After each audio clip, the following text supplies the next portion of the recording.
Welcome to Rock Creek Online. So glad you're here today. We have a good time of learning and then worship together. One of the things that's so important as we continue to gather worship, whether on campus or online, is for all of us to be faithful in our giving. So I'd encourage you to give online today. If you haven't already, there at churchatrockcreek.com, you see how to do that, walk you right through that. But today, Jason's going to be teaching us out of Exodus on unstoppable leadership. Yeah. We're all going to learn something together. So Jason, let's do it. Yeah, we're going to have a good time dialoguing. And I make a deal with you too. There's a number right there. If you got a question about leadership, the message today, send a text message. I'm going to be watching that on Sunday and would love to interact with you, respond.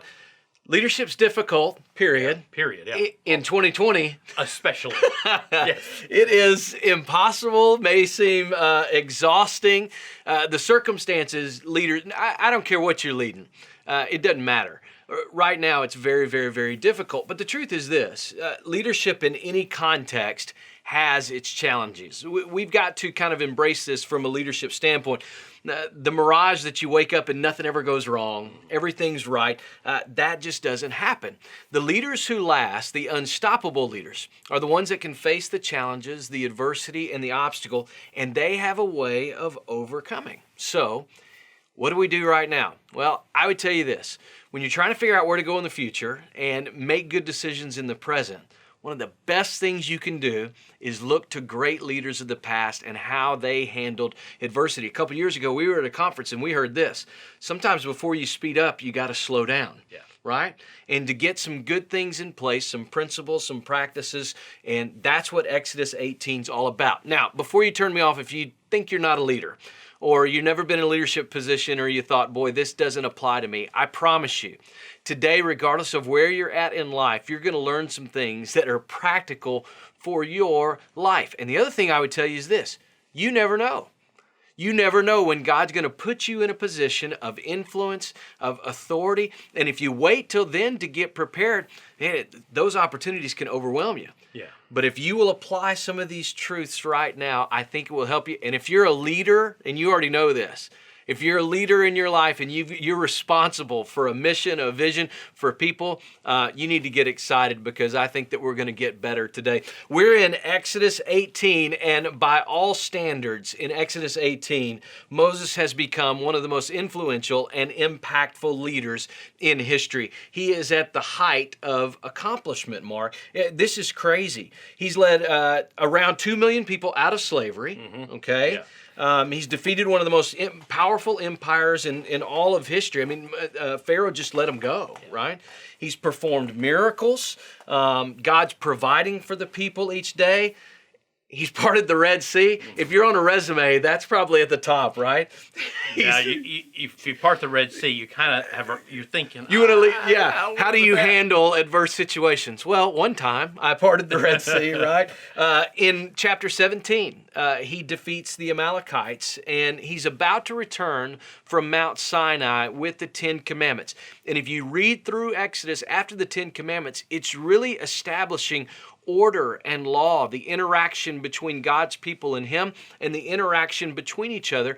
But in that moment, in this kind of 3-month period in between, there's really this sense of, what do we do now? Where do we go now? Right? We know that the promised land is coming, but what about now? And this is one of my favorite stories because Moses' father-in-law, Jethro, announces, hey, I'm coming to visit, and I'm bringing back at some point Zipporah and his sons had gone to stay with their father and grandfather, and Jethro says, I'm bringing them back, and they're both excited, as we read in Exodus 18. As a matter of fact, and this is important, as Jethro approaches, Moses goes and greets him and kisses his feet, and then they start recounting, and Moses is telling the story, everything that's happened. And Jethro is, the Bible says, delighted. And so they're starting to catch up. And the next day, verse 13, Jethro invited or decides he's going to go to work with Moses that day.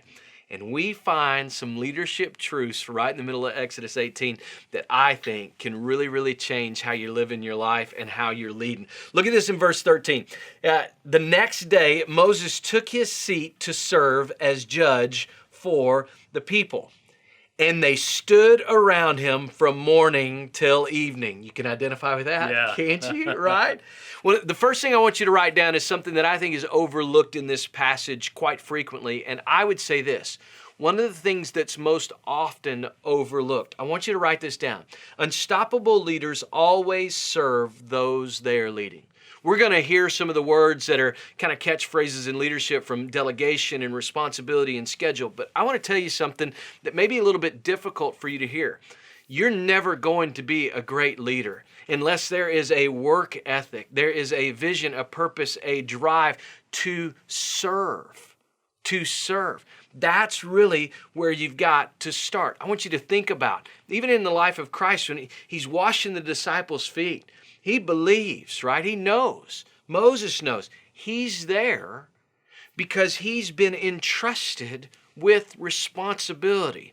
When you've been entrusted with responsibility as a leader, there is no excuse at all for laziness. I mean, Moses is working with all of his heart. Mark, there's two things that can really trip you up as a leader.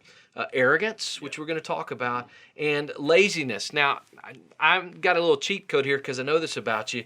You can't stand laziness, especially from a leadership standpoint.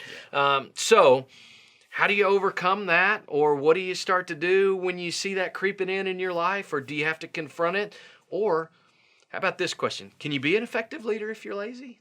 Well, I don't know. You can't be an effective leader if you're lazy. And when you think about leading, and maybe it's at work or maybe it's at home. Yeah. With if you're married or if you have kids. Yeah. And if you're identified by any of those groups as being lazy, you're not going to have influence on them. That's right. And so how do you overcome it? I'm not so sure how you do. Because somewhere along the way, you've got to kick into a discipline that you haven't experienced before. Yeah. And ask yourself, all right, so what has caused me to be lazy? What has caused me to look to somebody else to say, okay, this is your responsibility, it's not mine. And, you know, I would think that the only way you're going to overcome being lazy is by deciding, all right, as hard as it may be for you, you may decide, I'm going to serve that person. That's right. And if I serve that person enough, then maybe the laziness starts to just ease away from you. You use the word discipline. I would say this. When you're battling laziness, what you're really battling is a feeling, right? And to win over that, there's got to be a greater calling. I remember a couple of days before we moved in this building, walking in, setting up my office, and you were sweeping the floor, right? And I thought, boy, pace of the leader is the pace of the team. I want you to hear me. All of the other principles that we're going to cover today, if it is not your heart that is in leading, you're never going to be an unstoppable, long-term, effective leader because there is going to be adversity. There's going to be obstacle. There's going to be challenges that you face. In parenting, managing, teaching, coaching, you already know this, right? That at some point you've just got to decide, I'm going to be willing to do things that other people aren't willing to do. So what's going on in this story? Well, here's what's going on. Moses' heart, his intention, and his work ethic are in the right place, but his plan wasn't. Maybe that's you. Maybe you care with all your heart. You love with all your heart. You're working with all your heart, but you're frustrated because it doesn't seem like you're getting anywhere. Well, maybe it's not your motive that needs to change. Maybe it's not your heart. Maybe you've never been lazy at all. But what needs to change is your daily plan, how you think about how you are leading. And that's what Jethro, Moses' father-in-law, begins to see and then begins to address with Moses. Look at this. When his father-in-law saw all that Moses was doing for the people. So there it is. I'm not reading into it. He's doing a lot of work. Yeah. He said, listen to this. What is this you're doing for the people? Why do you alone sit as judge while these people stand around you from morning till evening? There's not a lot of productivity here. Moses answered him. I don't think this is defensive, but it could have been, right? Because the people come to me to seek God's will. Seems pretty important. Whenever they have a dispute, it is brought to me, and I decide between parties and inform them of God's decrees and instructions. This next verse you're not going to believe. Moses' father-in-law replied, what you're doing is not good. Yeah. That'd be hard for anyone to hear, especially from your father-in-law. He says this, you and these people who come to you, this is important, will only wear yourselves out. The work is too heavy for you, and you cannot handle it alone. I want you to hear me. I want you to write this down. Unstoppable leaders, okay? This is the first thing that we're going to write down. They admit that they have limits. It may seem counterproductive. It may seem like you're not going to be as big and strong, but I'm telling you, one of the first things you've got to do is admit that you have limits. Moses was as good as it gets when it comes to leadership. And even he had limits. Think about where we began. He parted the Red Sea. He's led the entire nation of Israel out of captivity. I mean, he is about to get the 10 Commandments and lay it out. He is establishing from a leadership standpoint, setting forth under the direction of God, a nation, and even he has limits. So what about you? Have you just been going and hoping that you'd somehow get a break or that something would change? Hope's a wonderful thing, but it's not a leadership strategy. Mark, here's my question. And I know your leadership strategy and style for so long. There's nothing about you that's lazy. You've worked hard your whole life. Why is it so hard for us to admit that we have limits? Well, because we always see whatever else we need to accomplish, and so Yes. we keep driving, keep going, and we don't want to admit that we get tired, Mm-hmm. and that we can always accomplish more, Mm-hmm. so we can be perform better. That's right. Yeah. That's right. And there's always this distance between where we are and where we should be, Yeah. right? Yeah. And great leaders live in that tension, but you've also got to acknowledge that you've got limits. Now, it doesn't stop there. We can't just stop and say, okay, I've got limits, and then fold up our hands. And that's not a plan. That's not a strategy. And the good news is this. The passage goes on. Jethro says this, listen now to me, and I will give you some advice, and may God be with you. There is a massive principle here that I think there's a chance you could push back from. And I want you to try as best you can to embrace this. Write this down. Unstoppable leaders allow themselves to be questioned. Think about it. I know I've got limits, and I also know that I've got to allow myself to be questions. Proverbs 27:17, and we're going to get to how you do this, says iron sharpens iron, and one person sharpens another. There's going to be a moment in your life that really what you're able to accomplish is going to be determined by the relationships that you have around you and how you allow those people to challenge you, speak into your life, question you. And I want you to listen to me. Leaders who won't be questioned almost always end up doing questionable things. You've got to have people in your life who will speak honestly into your life, who love you, who care about you, and care about what you're doing. And there's a lot of qualifications there. You can't listen to everyone. As a leader, you shouldn't listen to everyone. But you've got to listen to someone. Moses listened to Jethro. If you know the Bible, you know why. At the lowest point of really Moses' life, as he has fled to Egypt, he's at a well, and Jethro's daughters are there, and Jethro takes him in. It gives him purpose, pours into his life. And so Jethro had established this relationship with Moses where he could say things that maybe were difficult to hear. This takes humility. I want to ask you this, and we could spend a lot of time here. How do you determine, Mark, who you're willing to listen to in life? Because you can't. You can't listen to everybody. Yeah. That's foolish. Yeah, it is. But it's also foolish not to listen to anybody. Oh, sure. And you have to decide. All right, they're basically two types of people. You're going to have people that get from you, and people who give something to you. Or, they invest something in your life, not just always take from you. And so you want to find those people that don't just get something from you. They also have something to invest in your life too, and those are the people you need to listen to. And you need to make sure you have a certain number of them, not too many of them, but people who'll be honest with you. Yeah. But also people who love you. Yeah. And you can tell they love you by their actions, by what they say and what they do. So when they tell you something you need to correct, you can listen to them. Absolutely. Be worth people that you would say, I will listen to you. You want to be that person too. Yeah. You want to be somebody who that another person could listen to. We've said before, when you start making questionable decisions, there's a good chance you're not allowing anybody to speak into your life or question you. How do people get to that point where they don't tell me what to do? I've arrived. I know it all, or I don't want to hear it, and they kind of start to believe the press clippings. Yeah, and it really is just a progression, because arrogance happens because you don't want to. You don't have time to do the things you need to do, so you don't have any limits. Yeah. You become tired, and now all of a sudden I'm too tired to listen to anybody. So let's just act like nobody matters.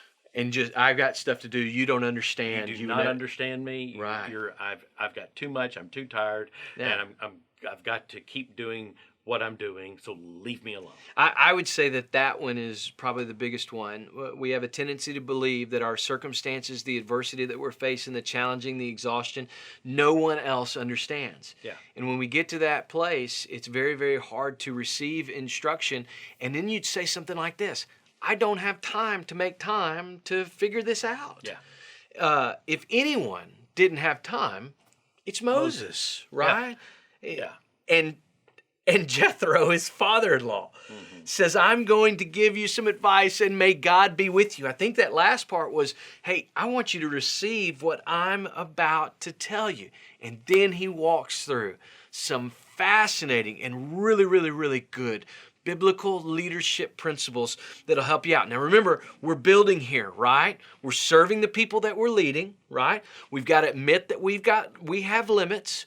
We're going to allow ourselves to be questioned by the right people in the right context, right? Listen to what Jethro says. He says, you must be the people's representative before God and bring their disputes to him. Teach them his decrees and instructions, and show them the way they are to live and how they are to behave. Jethro says, in paraphrase, some of these other things you're doing, other people can do those things. But you've got to focus, Moses, on the things that only you can do and the things that are most important. I want you to write this down. Unstoppable leaders, they focus first, not only because there are other things that you have to do, but they focus first on what's most important. We have a tendency to allow our schedules, to allow our lives, to allow the organization that we're leading to get so out of hand that we tend to just kind of push away the things that only we can do, the things that really move the ball the most, the things that matter the most. What Jethro's saying here is, Moses, you've got to establish what's most important first. And he says, listen, these things, Moses, you've got to be the one that teaches them the decrees and instructions. You've got to be the one that brings their disputes to God and show them the way that they're lived and how to behave. These other things, there's other people who can do those things. There's going to be in leadership, it doesn't matter what you're leading, there's going to be many things that pull for your attention. But just because they're urgent doesn't mean they're important. And so you've got to be watching, right? They get busy, they get out of focus, all of those kinds of things. How do you set your time and gifting and responsible to fight all those good things? It was the most important thing. What do you do? Yeah. You have to decide ahead of time what is most important, and if you'll do that, and again, whether at work, at home, in your personal life, or in your public life, you have to have gone ahead and decided, all right, here are the things the goals. Like right now, what I'm working on are my 10 goals for 2021. Okay? And as I work on what I want to accomplish in 2021, I know every day I'm going to have what we call the big three. Yeah. And so the three things that I want to accomplish today, and then the next day, and the next day. But that means I have to say no to some things. Yeah. You have to say no to some things, and be willing to do that. Yeah. And that's how you guard your time. Yeah. It's not what you say yes to as much as what you say no to. And things get out of control. You have to guard this. Yeah. And when you say no to some things, somebody's not going to like it. Yeah.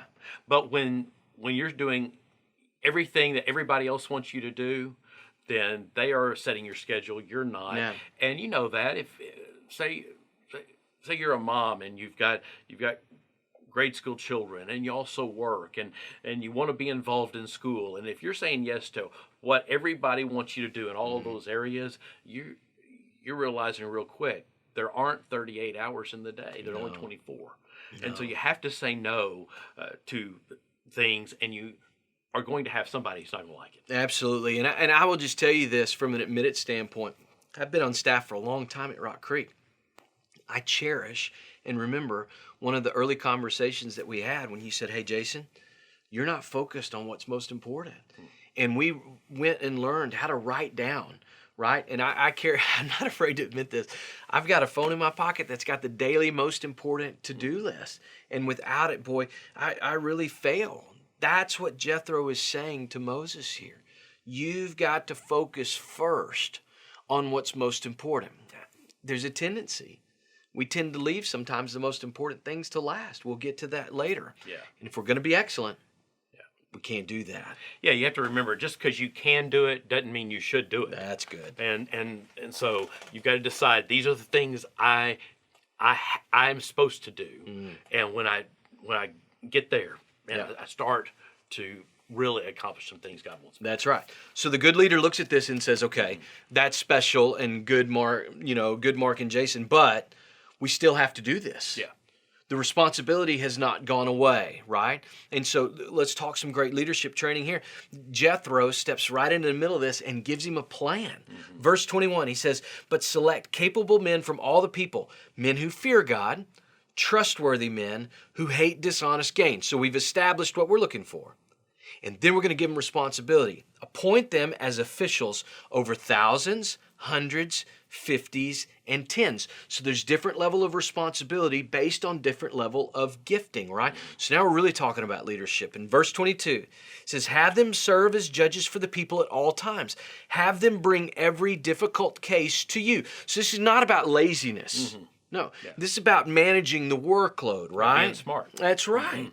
The simple cases they can decide themselves, that will make your load lighter because they will share it with you. I want you to write this down. And this really is applicable to you in a leadership role. And you need to remember this. If you're not there yet, you need to hold on to it. Unstoppable leaders define objectives, identify ability, and give responsibility. Think about it. Jethro says, from a defined objective standpoint, we want them to serve as judges. That's establishing what their objective is in their different roles, right? Identifiability. He said, hey, they need to fear God. They need to be trustworthy, hate dishonest gain. And then he says, put them over what they can handle. One of the worst leadership decisions that's made is giving someone responsibility that they can't handle. That's on you from a leadership standpoint, from putting them there. And then what do? You let them do it. You give them responsibility and let them go with it. And then you get to enter into the very, very difficult things from a leadership standpoint. But if you want to be an unstoppable leader, and if you've got to be a part and do everything, you're going to wear yourself out. You're going to wear everyone else out. You just can't do it. Jethro says, put the right people in the right places. Give them responsibility. That will make your load lighter because they will share it with you. Another side note on here is this, Mark, and we don't have a lot of time to talk about this, but I think that's when everybody comes together from a team standpoint. Everybody gets to be a part of something. If you only accomplish in life what you can do on your own, you're never going to accomplish anything great. The mark of great leadership is the involvement of people around you, knowing their giftings, knowing their abilities, and putting them in the right place so that they can accomplish what needs to do for everyone. Jethro goes on and he says this in verse 23. If you do this, and God so commands, you will be able to stand the strain. Boy, haven't you understood that as a leader? And all these people will go home satisfied. I want you to think about that. What Jethro is telling Moses is this: if you will lead like this in biblical leadership, these people will go home satisfied, and you won't get worn out. So the opposite. If Moses tries to do it on his own, they're not going to go home satisfied, and he's going to get worn out. Great leadership always puts the right people in the right places, gives them responsibility, and holds them accountable to accomplish it, while understanding that you can't do it all on your own. Verse 24, I got to tell you, is remarkable, especially for all Moses has done. Remember, Moses grew up in the palace, and so has been around exceptional leadership really his whole life. Verse 24, Moses listened to his father-in-law and did everything he said. That's phenomenal. He chose capable men from all of Israel and made them leaders over the people, officials over thousands, hundreds, fifties, and tens. They served as judges for the people at all times. The difficult cases they brought to Moses, but the simple ones they decided themselves. My favorite part of this passage, I want you to write this down, it's the last point. Unstoppable leaders confront what needs to change, and then they change it. So what about you right now? In your life, what do you know needs to change from a leadership standpoint, or just how you're living? Is it your attitude? And you refuse to confront it, you refuse to change it. From an organization standpoint, right? Maybe for you right now, what needs to be confronted in your life is some of the sin and struggle in your life. And you've just allowed it to live and grow, right? Maybe it's your routine, your nutrition, whatever it is that's really impacting your life. I think my favorite part of this passage is, as important as Moses had become, he was not too important to allow himself to be questioned in the right way by the right person at the right time. And if you're a leader, I want to tell you something. The moment you won't allow yourself to be questioned is the instant you start doing questionable things. You've got to invite this in your life in the right time, in the right place, and then start to change it. Unstoppable leadership. You know what? Moses, and Mark, I want to end right here. Moses gave these men responsibility, put them in charge, and cut them loose. I think our fear is this: if I do that, they won't get it right. Yeah, they won't do it like I would do it. Right? And then it becomes a control thing. How do you get over that? How do you step into that? You're still leading. It's not hands off, is it? I don't think it's hands off, but it's letting people fail, letting people fail so that they'll grow. Yeah. And realizing that, all right, God doesn't only want to entrust you with this job to get done. That's good. He wants to use you to help other people make it happen. That's right. And so you have to let them go and let them do it. Yeah. And think too, if you're secure as a leader, then in being secure, you're going to know, this is my place. Now I want to see what God's going to do in somebody else's life. Yeah. You know, and with somebody else. But it's huge that you have to have somebody else that you'll listen to. And Moses and his father-in-law had to have a great relationship. Yeah, absolutely. So you want to have those kinds of relationships. You know, you want to have people that you listen to, that you respect and will hear what they have to say. That's Absolutely. You know, you may be thinking, I'm not a leader, I'm not in a position of leadership or authority. So, you know, leadership is just really influence, and you never know when you're going to have that opportunity. Yeah. If you're watching this and you're a parent, you're a leader. Sure are. Yeah. And I would like to tell you from my end, so the other side of this, I think my favorite moments growing up were when my mom or dad looked at me and said, well, what do you think? Mm-hmm. How do you think that we should do this, right? And then helped me along that path to become the leader that I am today. Yeah. Right now, there's probably someone in your life that looks up to you or someone that's dependent on you. Why don't you look back through this and see maybe what needs to change? Maybe you need to start by allowing yourself to be questioned, right? Or focus on what's most important. Maybe you're completely distracted, or how about this? Maybe you need to admit you have limits and push pause for a minute and start to refocus. I want to go all the way back to the beginning as we close. I'll tell you this. You're never going to be a God-given, Christ-centered leader until you understand that God has put you in that position of authority and leadership to serve the people underneath your leadership. And I would say this, your heart in the right place can overcome so many deficiencies in your ability.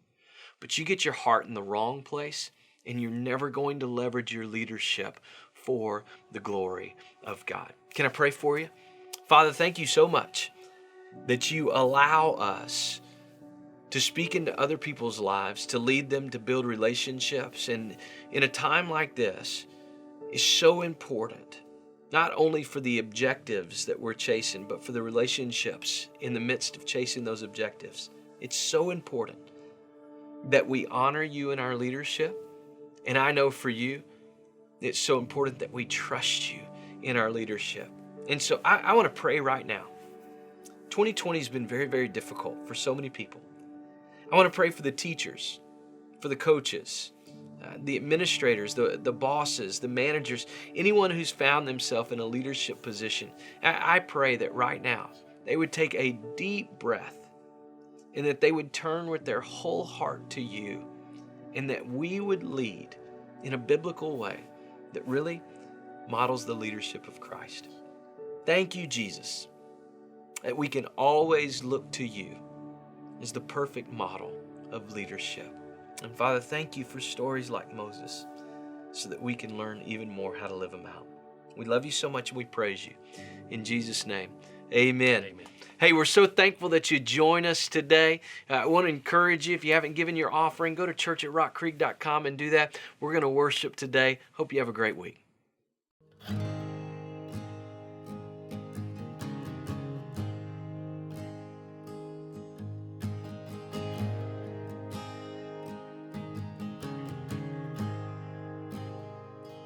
I love you, Lord.